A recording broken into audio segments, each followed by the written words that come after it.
Bueno, este programa tiene una red muy grande que cuando pasa por el estudio alguien importante, lo agarramos, lo sentamos en esta mesa y queremos saber un poco qué es lo que hizo este último tiempo.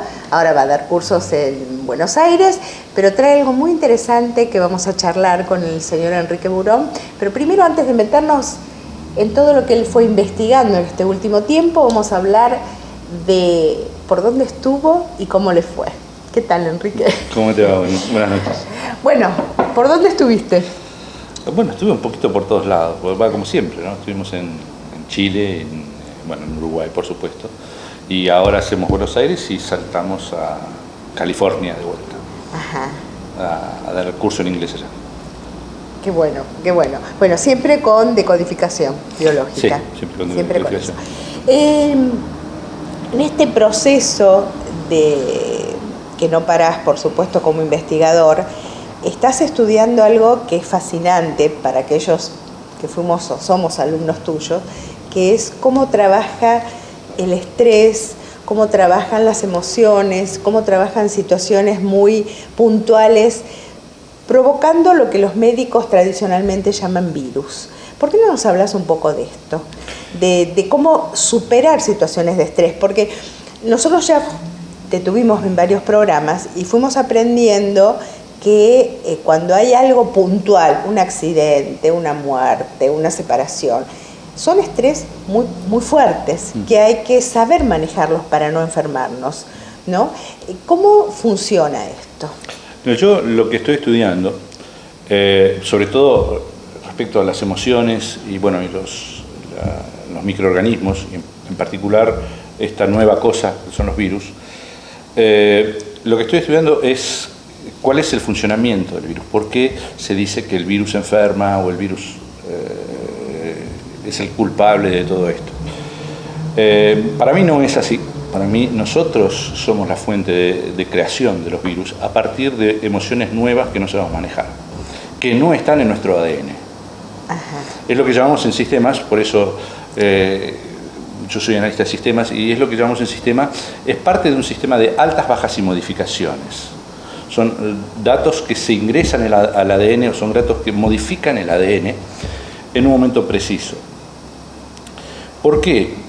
Bueno, el virus tiene conformaciones bastante particulares. La mayoría de los virus son lo que llamamos del sistema cúbico en cuanto a geometría, son icosaédricos, tienen 20 lados. Otros tienen forma helicoidal y otros son más amorfos. Pero lo interesante, lo que me llevó a este nuevo estudio, fueron originalmente los virus icosaédricos. Porque cuando uno ve los libros de microbiología, lo primero que ven, prácticamente lo que entiende el primer párrafo del libro de microbiología es que en la microbiología se estudia todos los microorganismos celulares, sí, y además los virus, que no son celulares. Es decir, que se está mezclando vida y algo inerte como si fueran la misma cosa. Ajá. Y no es posible. En los virus no son celulares, son cosas inertes, no tienen ningún propósito específico, simplemente son cosas. No están ahí para enfermarnos, no es el virus que penetra en la célula, es la célula que atrae al virus, que tiene un conector específico para ese específico tipo de célula. Ajá. Y que se va a acoplar a esa célula porque es la célula que va a tomar el dato que está en el virus para cambiar su funcionamiento. Eso se produce cuando el cerebro no puede entrar en control directo con la zona que tiene que responder a una necesidad biológica. Entonces, el virus nos da ese primer proceso de entrada.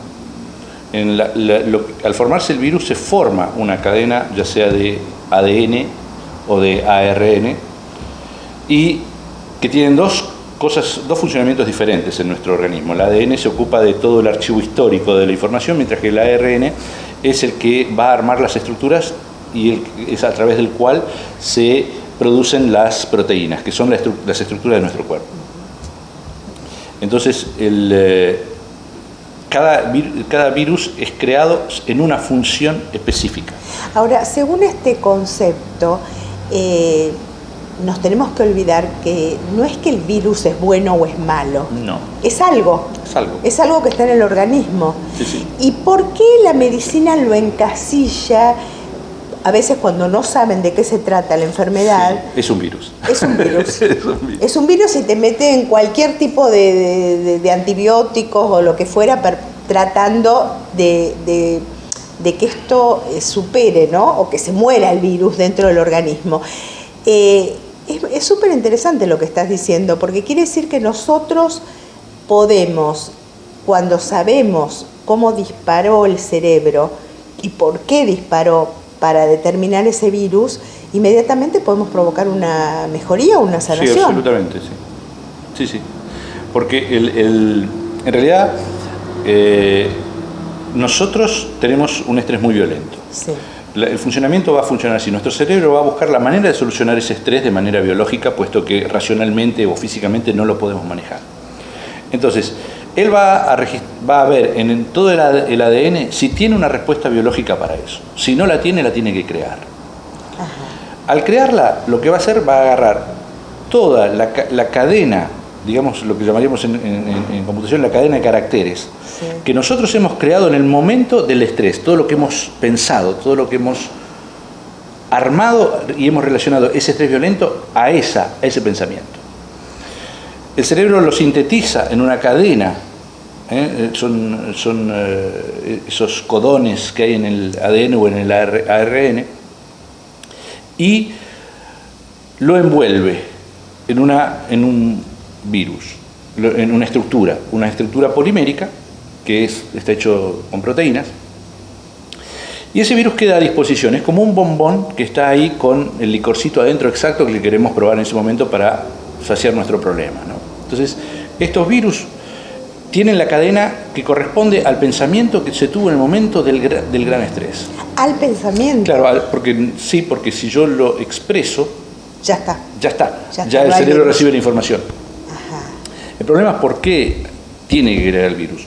Porque si la respuesta está en un órgano específico, el doctor Hammer demostró que al formarse una respuesta en un órgano específico, se forma un edema a nivel cerebral en un lugar preciso, con lo cual ese órgano deja de tener contacto directo con sus controles en el cerebro. Así que hay que mandar la información al órgano para que responda. Claro. Es como la guerra, si se acaban las comunicaciones, mandan a las palomas, ¿no? Acá es exactamente lo mismo. Lo que se manda son células, bacterias, que incluso el virus puede ser tomado por una bacteria para ser entregado a otras células, y de ese modo la célula tiene cómo reaccionar a lo que se pensó, porque tiene la información. Claro. Es como si vacunara a la célula, digamos. Correcto. Ahora, uno como profesional, como decodificador biológico, y sabe que el paciente o el cliente tiene un virus, ¿cómo llegas? Llegas por el pensamiento. Bueno, dijiste por el pensamiento, pero por ejemplo, si estás tratando a una criatura que no puede expresarse, bueno, es más complejo. ¿Tratás a los papás? Sí, no? dependiendo de también de la edad exacta del niño, porque sí voy a tratar. Primero voy a ver, el niño lo desencadenó, ya sea porque él tuvo un conflicto, ya sea porque él está expresando un conflicto que corresponde a su árbol genealógico. Normalmente primero, como siempre digo, empiezo por la madre, claro, ¿no? Porque la madre puede haberlo creado in utero, cuando teniéndolo en el útero, y porque normalmente la madre es muy hipersensible y ahí es donde más estrés se produce. Puede ser el padre, por supuesto, pero sí voy a empezar siempre por ese lado.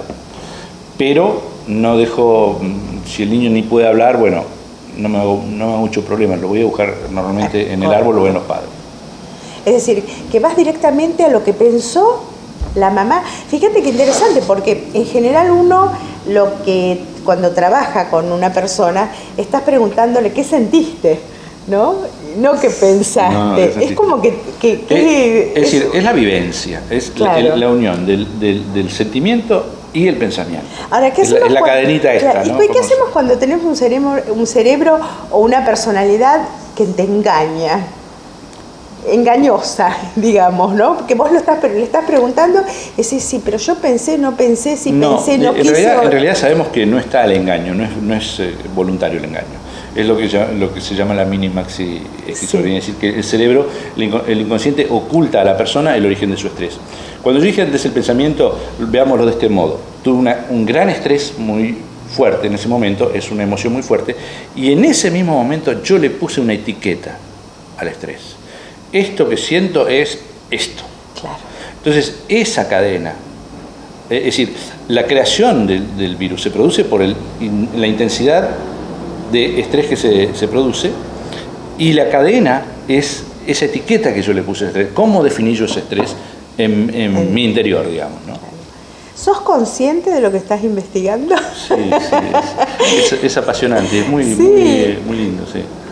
Porque es abrochar todo un proceso hermosísimo, ¿no? Sí, porque hay muchos que ya hicieron mucho trabajo desde el inicio de los tiempos. Sí.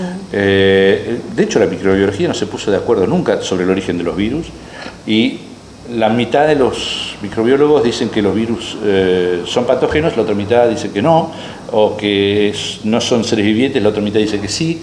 En realidad, para mí no son seres vivientes, no son patógenos por sí.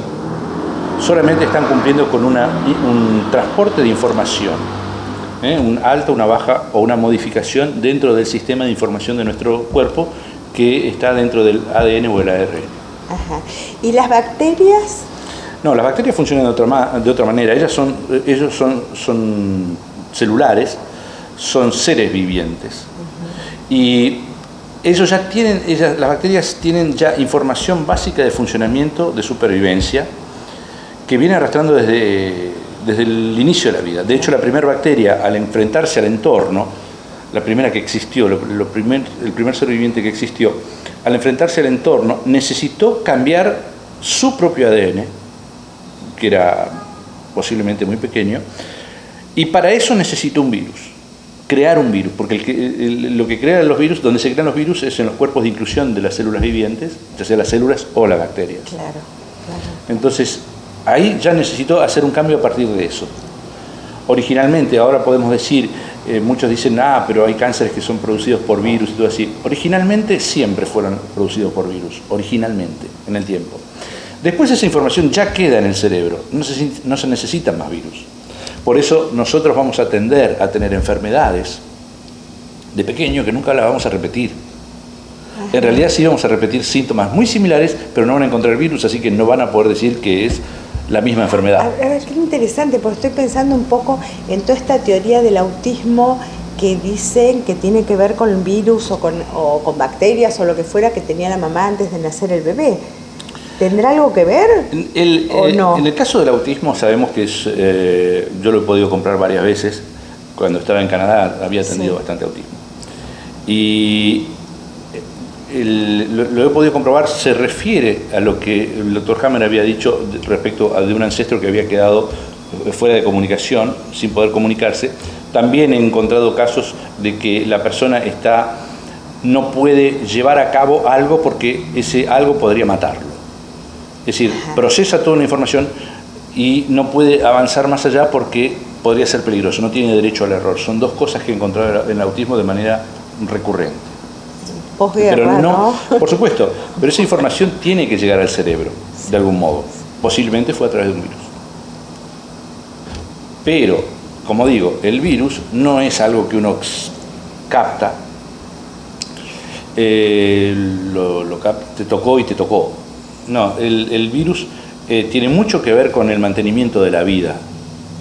Se ha probado, incluso, estuve estudiando un caso de alguien que probó que se había quitado los virus todo de una fuente de agua, sí, y todo material celular que estaba en el agua dejó de reproducirse.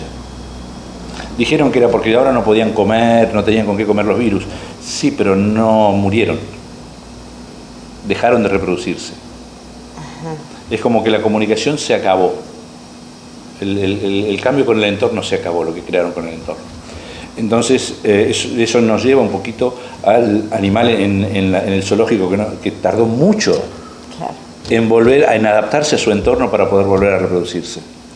Lo mismo Ay, los ositos panda. Sí, por eso, porque es como que se lo saca de su entorno, se limpia su entorno, se lo purifica y no puede. No puede. Claro. Porque en realidad lo que está sucediendo con los virus es que está toda la información de todo ser viviente pululando ahí para mantener el entorno adecuado, para tener la información del entorno. Bienvenido a los virus, entonces. Sí, sí, el problema es lo que creemos con los virus, todo lo que se ha creado con los virus.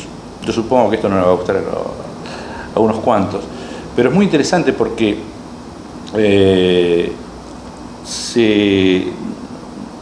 en algunos casos, algunos han dicho que los virus podrían no existir, ¿no? Incluso Hammer lo habría dicho, o lo llamaba virus hipotéticos ahora. Y en realidad sí, sé que existen, se pueden ver. Lo que pasa es que creemos, puesto que nuestra interpretación de la enfermedad parte de nuestra dualidad natural, y nuestra dualidad natural es, el entorno es peligroso, por lo tanto, la reacción es el miedo. Claro. Todo lo que nosotros hemos estudiado a términos médicos está basado sobre el miedo. Entonces, es una interpretación lógica, pero a partir de un tamiz que no debería estar ahí, una dualidad que no debería estar ahí. Como dijiste, el virus no es ni malo ni bueno. Tiene que estar porque tiene que mandar información. No hay nada en nuestro organismo que sea malo o bueno, es. Y no hay tinte de emocional, no hay nada que tenemos que pensar siempre en supervivencia. Y el cerebro ya es el embajador de la naturaleza de nuestro organismo, ya tiene todo pensado. Ahora, qué difícil por momentos, porque hay muchas teorías que dicen que tenemos que modificar nuestros pensamientos, que nuestros pensamientos tienen que ser positivos, que uno tiene que levantarse en la mañana y si tenemos un pensamiento negativo, sacarlo. En realidad, de esto no sirve nada, porque uno es y lo siente. Lo siente desde la emoción o lo siente el pensamiento. Es un minuto nada más, un segundo que uno duda o que piensa distinto o que atrae, ¿no? Es suficiente porque hay personas que están todo el día pensando mal y están tan acostumbradas que no van a generar ningún estrés con eso. y otras que por pensar un poquitito algo fuera de lo que es el libro, digamos, ya están haciendo un gran estrés. Bueno, ahí tienen el problema. Volvemos entonces un poco no a la teoría, sino a la realidad, que lo mejor es lo que de alguna manera civilizaciones enteras nos dirigen o nos enseñan o nos piden que meditemos, que nos dejemos fluir en la vida, ¿no? Sí, porque ahí equilibramos un poquito nuestros consumos energéticos. Exacto. Entonces, y vamos a decir, pero la energía es... Yo decía, estoy escribiendo un libro respecto a los virus, desarrollando todo esto. Y yo decía, yo hace unos años, lo que estoy escribiendo me hubiera parecido muy New Age, y sin embargo, estudiándolo a fondo, digo, esto tiene una lógica muy precisa, muy precisa. Han aportado muchísimos a esta comprensión, desde los descubrimientos que hizo Masaru Emoto, lo que se viene, la información de la Merkabah o geometría sagrada, todo esto fue llevando a la comprensión de los virus. Claro. Lo que pasa es que solo faltaba que alguien juntara los pedacitos, pero estaba todo ahí delante. Unificara toda la información. Unificara toda la información, pero estaba todo ahí. Qué bueno, qué bueno. Bueno, bárbaro, me encantó esta red que lo atrapamos hoy, la producción, y nosotros acá para que nos contaras un poco de esta nueva experiencia tuya referente a los virus, me encanta. Y bueno, pronto que termines tu libro y podamos compartir un poco nosotros esto, ¿no? Siento que va a ser revolucionario. Va a ser... Y bueno, tiene que serlo.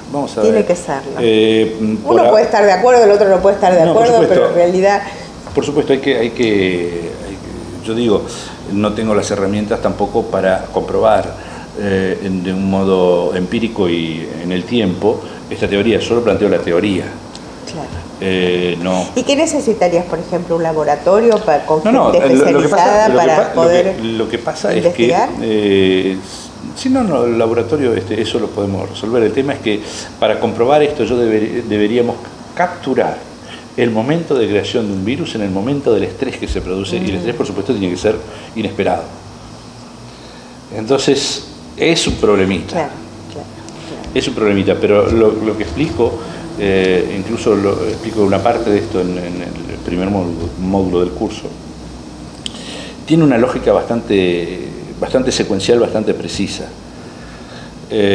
Por supuesto, puede ser rebatida y ojalá que lo sea rebatida por alguien que demuestre algo, ¿no? No puedo demostrar empíricamente, pero sí, cuando nosotros, antes hablabas de que hay que matar los virus, tenemos un sistema fantástico de matar los virus en nuestro organismo, se llama fiebre. Ajá. Porque los polímeros que componen los virus son muy sensibles al calor. Y no hablo de necesita 10 grados más, 10 grados menos, no, necesita una rayita más, una rayita menos para ser diluido. Quiere decir que cuando uno tiene fiebre hay que aguantarla. Es parte del proceso, sí, ya está el proceso de eliminar todas esas estructuras poliméricas que están de más y no se necesitan. De hecho, Claude Sabat decía que luego las bacterias usaban esos polímeros restantes, esas proteínas restantes, para armar tejido de reconstrucción, es decir, usaban los mismos virus para armar tejido de reconstrucción. Sí. Todo sirve, todo sirve. Pero lo que pasa es que cuando uno está, hablamos de un resfrío, ¿no? De una cosa simple, no hablemos de cosas graves, ¿no? Que te diagnostican un virus, vos decís, bueno, son 7 días en la cama, tengas sí, todo. Cuando es una gripe, sí. Por ejemplo, la gripe es interesante sí. el caso, porque todos los años tenemos una gripe diferente. Sí. Es otra cepa, sí. Que te dicen, ¿no? Sí. Y otra vacuna. Y otra vacuna. En realidad, sí, lo que habría que trabajar, sobre lo que habría que trabajar y los laboratorios deberían trabajar, es sobre cómo manejar la diferente información que está en el ADN o el ARN de cada virus. Se puede neutralizar con información y posiblemente a través de compuestos de aminoácidos o algo así, para los que les gustan los remedios y todo eso, claro. Se podría lograr ¿Y las vitaminas cómo entran? ¿Cómo juegan en esto?